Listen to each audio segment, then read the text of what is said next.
material.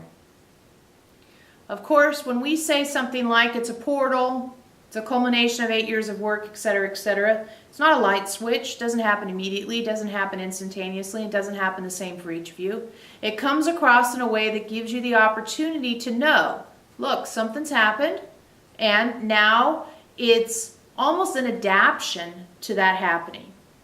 Adaptation actually isn't exactly the right word, but it's not a bad one. You're becoming alive in, or waking up the truth of you in, a new energetic, a new set of information. And it takes a little while for you to fill in all the spots, let's say. And as you move into the idea that uncertainty is the portal to Homo Spiritus, and you allow the fact that uncertainty is the new resting posture. Resting posture is kind of a little joke Veronica likes to tell, because at one point she was taking yoga, and those of you who've taken yoga probably will understand this. The teacher said, look, downward facing dog will become a resting posture as you get better at doing yoga. And at the time, she couldn't even do downward facing dog without feeling like she was going to be a downward dying dog. So she wasn't exactly thinking that was possible. But she never forgot that at some point, downward facing dog will be a resting posture. If you've never done downward facing dog, Google is your friend.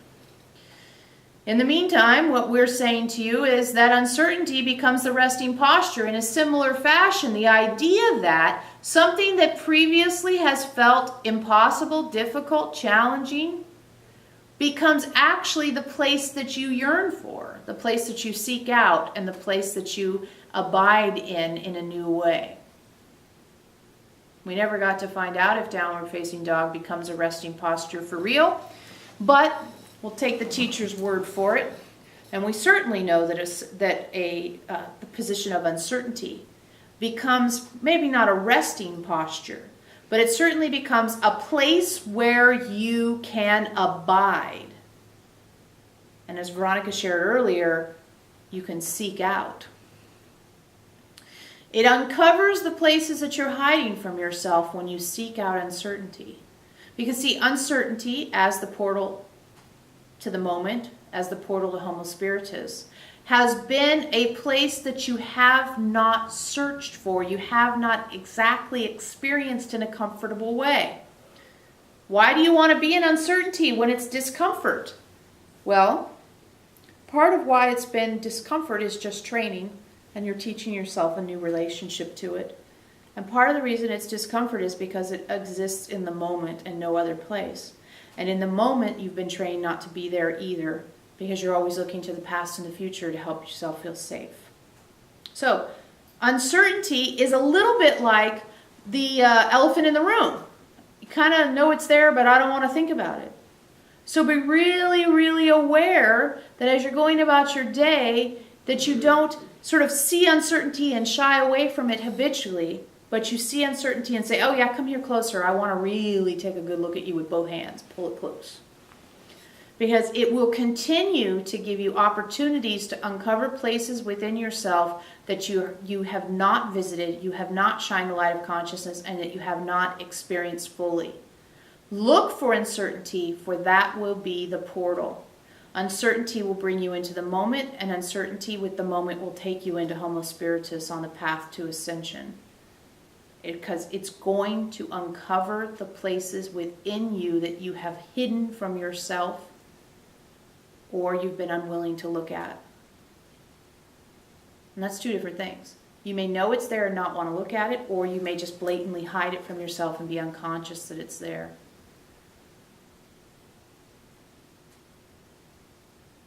Uncertainty is that place, don't get caught up too hard in the word. Of course, we want to reclaim the word, but if uncertainty doesn't get the job done, think about other words that fit. Discomfort, unease, nervousness. Those are lots of other ways to describe uncertainty. That place within you where I just don't know what's going to happen. I don't know what I should do next. I don't understand what's going on. I'm afraid. I'm confused about my future. Nothing makes sense right now. We probably already said that one. Those are also what we're calling uncertainty.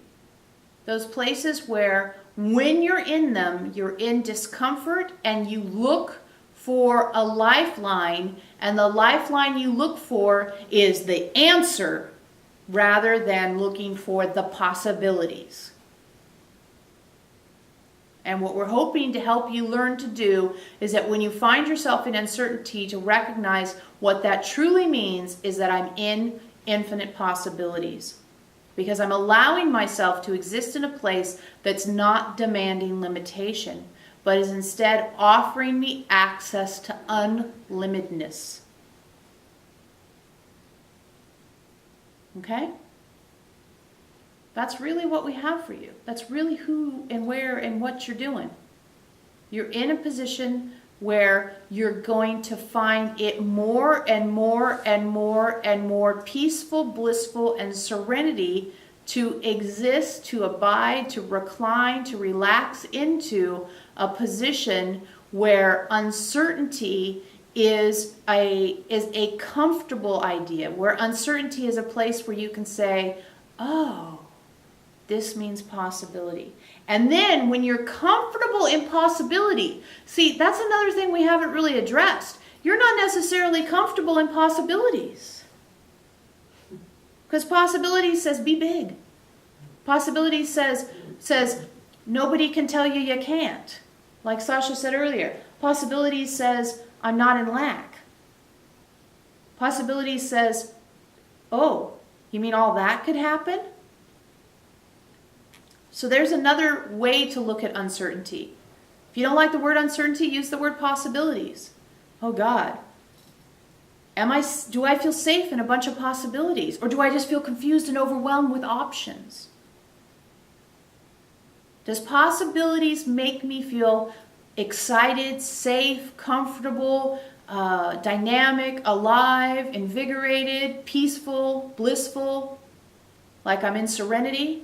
Or does possibilities make me feel like, oh God, how will I decide? And what if I pick the wrong one? And, all that. It's a good question to ask yourself. Veronica's saying, just go to the toothpaste aisle.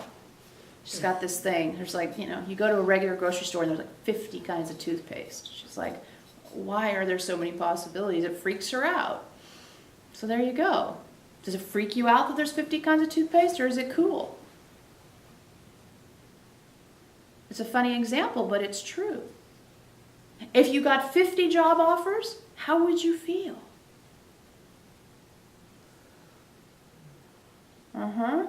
That one sunk in. We felt it, not a gate latch, but a kind of, woo. There's this, Elohim, when Elohim feels you guys get a concept, they hear it like the sound a gate makes when it's closing, that click-click sound.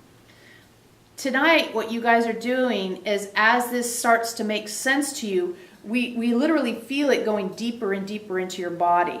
So that last little bit we said about the job got down to your third chakra. It kind of jolted down in the sense of, what if 50 people asked you to come work for them tomorrow? Would that be thrilling, or would it be overwhelming? And if it's overwhelming, is it overwhelming because of fear? Like fear you won't make the right choice. Fear you'll let people down. Fear people will have a judgment about you if you don't say yes to them. Right? There's all kinds of reasons that can be overwhelming. So that's another thing. When you're in uncertainty, whose opinion are you considering from the place of uncertainty? This is that thing that we've taught you guys about with the candle, right? Nobody gets your wax. Put yourself first. You self-center so that you're addressing, attending, and caring for yourself. In the sea of possibilities, what is true now is a really good question. What is true now? What is true now? What is true now? In a sea of possibilities, you better know who you are. Or you're just going to be bashed around on the rocks. No wonder you're afraid, uncomfortable, distant from the idea of being in possibility in any sort of confident way. Because if you don't know who you are, what you want,